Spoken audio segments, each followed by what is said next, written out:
സാമഗ്രികളെല്ലാം നമുക്ക് ആവിയിൽ വേവിച്ചെടുക്കാം. ഇച്ചിരി വൈകി എന്നാലും ചെയ്തില്ലെങ്കിൽ അതൊരു ശരിയല്ലല്ലോ, അതല്ലോ അതിൻ്റെ ഒരു ഇത്. അതങ്ങനെയാണ്, എല്ലാവരും ചെയ്ത് കാണുമ്പോൾ അതും കൂടി ചെയ്ത് നോക്കണം എന്നുള്ളൊരു പോരാ. അത് നല്ല തന്നെയാണ്. പക്ഷേ ഇത് നല്ല അടിപൊളിയായിരുന്നു കേട്ടോ. ഇതിൻ്റെ ഉപജ്ഞാതാവ് ആരാണെങ്കിലും വലിയൊരു ബിഗ് സല്യൂട്ട് കൊടുക്കുക അവർക്ക്. കാരണം ജെൻസി കുട്ടികൾ മാത്രം കഴിക്കേണ്ടതൊന്നുമല്ല, നമുക്ക് 90s കഴിക്കാൻ പറ്റിയൊരു സാധനമാണ്.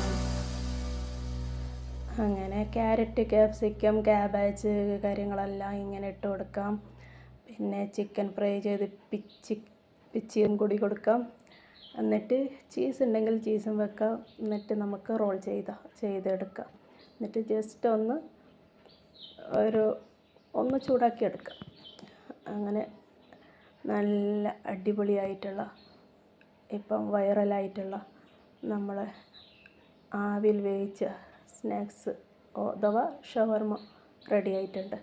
ഞാൻ കുറച്ച് ബ്രെഡിലും കൂടി ചെയ്തിട്ടുണ്ട്. നല്ല അടിപൊളി ടേസ്റ്റാണ്. അങ്ങനെ ഇന്നത്തെ നോമ്പ് തുറക്കുള്ള സ്നാക്സ് ഇങ്ങനെ തയ്യാറാക്കി. അടിപൊളിയാണ്. ട്രൈ ചെയ്യാത്തവരാരെങ്കിലും ഉണ്ടെങ്കിൽ ട്രൈ ചെയ്ത് നോക്കാം. നല്ലൊരു അടിപൊളി സ്നാക്സാണ് നമുക്ക് നോമ്പ് തുറക്കൊക്കെ. പിന്നെ ഇൻസ്റ്റാഗ്രാം തുറന്നാൽ കിട്ടുന്ന ഇത് തന്നെയല്ല അല്ലേ, അതുകൊണ്ട് എല്ലാവരും ചെയ്ത് കാണും. അങ്ങനെ നമ്മൾ ഇന്നത്തെ നോമ്പ് തുറ സ്പെഷ്യൽ തയ്യാറായിട്ടുണ്ട്. പിന്നെ എൻ്റെ ചാനലൊന്ന് സബ്സ്ക്രൈബ് ചെയ്ത് സപ്പോർട്ട് ചെയ്യാം കേട്ടോ.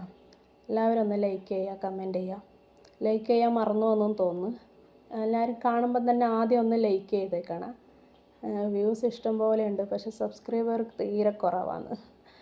അങ്ങനെ ഇതാ ഇന്നത്തെ നോമ്പ് തുറ സ്പെഷ്യൽ സാധനങ്ങൾ. അങ്ങനെ ഓക്കെ, ടൈമായിട്ടുണ്ട്, നമുക്ക് നോമ്പ് തുറക്കാം.